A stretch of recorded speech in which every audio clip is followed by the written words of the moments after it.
the big question people ask, and I don't want you to answer, I want you to just meditate or think on this question without trying to answer, because I don't want it to be a barrage of yeses or nos, right? The question is,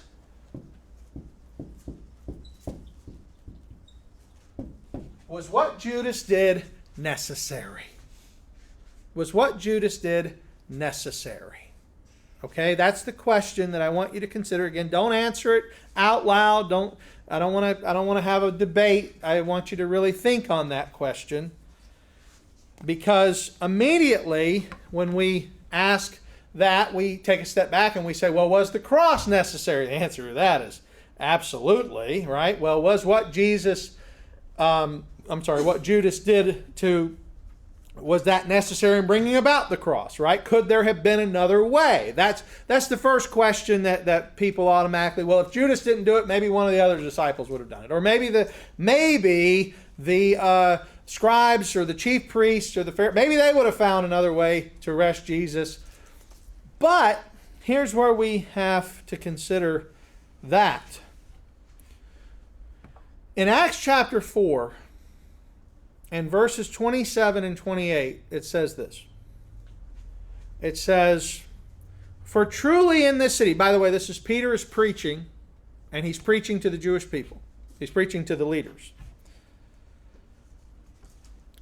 He says, for truly in this city there were gathered together against your holy servant Jesus, whom you anointed, both Herod and Pontius Pilate, along with the Gentiles and the people of Israel, to do whatever your hand and your plan had predestined to take place. So according to Peter in Acts chapter 4, the events leading up to the cross are in fact predestined. That is not my interpretation. That's literally what it says. It doesn't, if we look at the text, he says, in this city there were gathered against Jesus, whom God anointed, Herod and Pontius Pilate, the Gentiles and the people of Israel, to do whatever your hand and your plan had predestined to take place. Now, right away, the argument says, well, it didn't mention Judas. And I would admit, it didn't mention Judas. But it does say that an event had been predestined to take place. That this event was predestined, predetermined to take place. And therefore, if someone asked me, was what Judas did necessary? Here's my answer. My answer is it was necessary, but it was not coerced.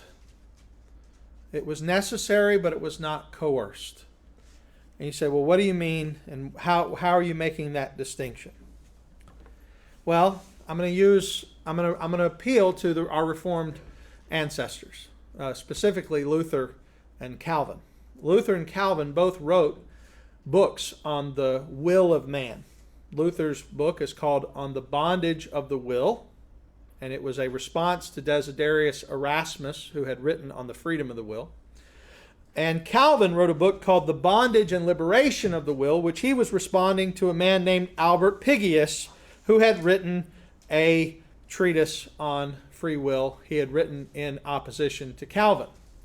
And both of them, both Calvin and Luther, both made this similar argument, that if God knows something, then that thing will be by necessity. For instance, if God knows tomorrow I'm going to fall down a set of steps, and God knows it with certainty, then there's no way I ain't falling down them steps, because God knows it, and therefore it is necessary. Because if it didn't happen and God knew it would happen, then God is somehow wrong, right? So when we begin to think about God's knowledge of all things, we begin to realize how his knowledge is not only informative, but it is determinative. His knowledge determines what will happen by necessity. Because if he knows it and it doesn't happen, then he didn't really know it. And you end up with something called open theism. Open theism says God has an idea of what will happen, but not certain knowledge of what will happen, because men are still ultimately free and men may change their minds. That's a dangerous place, to say God does not know for certain. Now, I do want to take a step back. Open theism is a little bit more nuanced than that, quite a bit more nuanced than that, and there are different versions of it. And there are other versions of how God knows all things. There's something called Molinism, which looks at the future with what are known as variables and counterfactuals, things that could be different but aren't. God knows what it could be and what it won't be, and therefore he actuates a universe where these things take place. There's quite complicated philosophy that goes behind this. But ultimately, what Luther and Calvin were getting to say was that if God knows something will happen, then it is necessary, because God knows it. But that does not mean that God coerced it. So, for instance, when we talk about God's knowledge and freedom, there are three terms, and again, I have 5 minutes left, so I almost hasten not to do this, but I don't want to leave this out.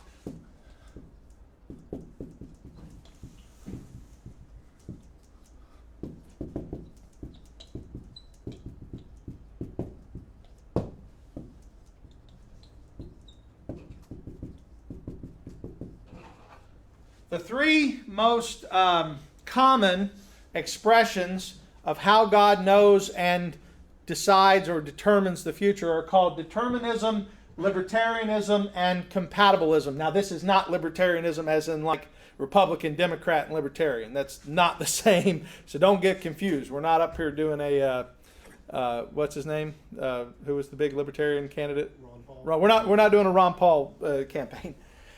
Determinism essentially says, hard determinism says, that every thought and action of man is determined by God.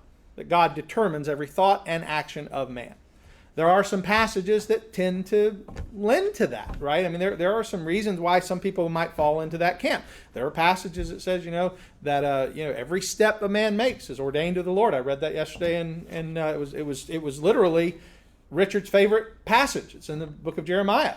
As every step is ordained from the Lord, right? So that's where that thinking comes from, right? That's called determinism. Then you have libertarianism. Libertarianism is the idea that man's ways or decisions are not determined by anyone but himself. That man is a libertarian, free creature. He has the ability to make his decisions within himself, and those decisions come from nowhere but himself, right? So the decision is from the man, right? And certainly there are passages which lend to that. The idea, choose this day whom you will serve. But as for me and my house will serve the Lord, right? Joshua said that. So we have those passages, right? And this is where I said it becomes, people have their favorite verses that go with this subject. Where the real issue lies, though, is how do you bring them together?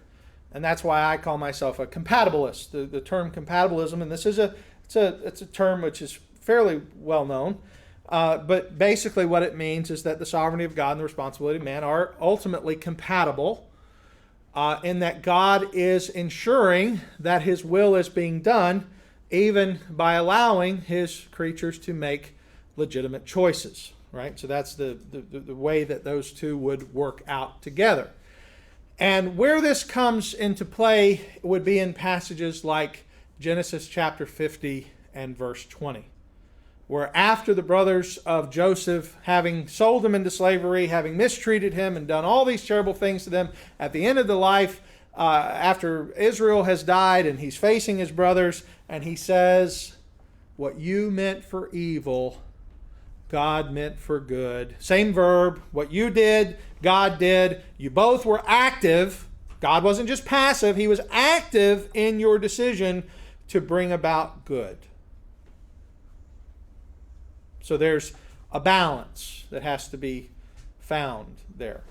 And so when we talk about the will, we have to say that yes, the will is able to make decisions. It does make decisions. Every day you make hundreds of, sometimes thousands of decisions. But God is also bringing about His will in your life. And therefore, if you were to make a decision which would thwart God's will for you, God is sovereign over that. And He actually can and does often stop us. How many times have you wanted to do something and weren't able to do it for whatever reason, and you look back at it now and say, boy, I'm glad God kept me from that. So the simple answer, I like R.C. Sproul's way of saying it. He said, I am free, but God is more free. And when my freedom runs into His freedom, I lose. So it's a simple way of saying it, but that's compatibilism in its simplest terms. So now when I go back to Judas, I can confidently say Judas didn't do anything he didn't want to do. He did what he wanted to do. He chose to betray Christ. Therefore, it can be said of him, it's absolutely his responsibility. And yet this very act was prophesied. The 30 pieces of silver, remember? That's an Old Testament prophecy which is fulfilled in the New Testament, right? This very action was prophesied by God, and therefore there's a balance between how we understand God's sovereignty and how we understand man's responsibility. God is sovereign in bringing this about, but Judas is still responsible for his own action because he did what he wanted to do. And he is ultimately going to bear, and is currently bearing, the weight of that decision. Because it says right here, and this is where we're ending, it would have been better if he had not been born. For a man to make that decision, to turn from Christ and betray the Son of God, after having had his feet washed, after having seen the miracles, after having participated in his ministry, to turn him over. An act of sheer and utter hatred. It'd be better if that man, if he'd never been born. So I hope that was helpful. Hope that was somewhat clarifying and maybe helps you understand a little better when we talk about how God can be sovereign and man still be responsible. That's what we're saying. So hopefully that was helpful.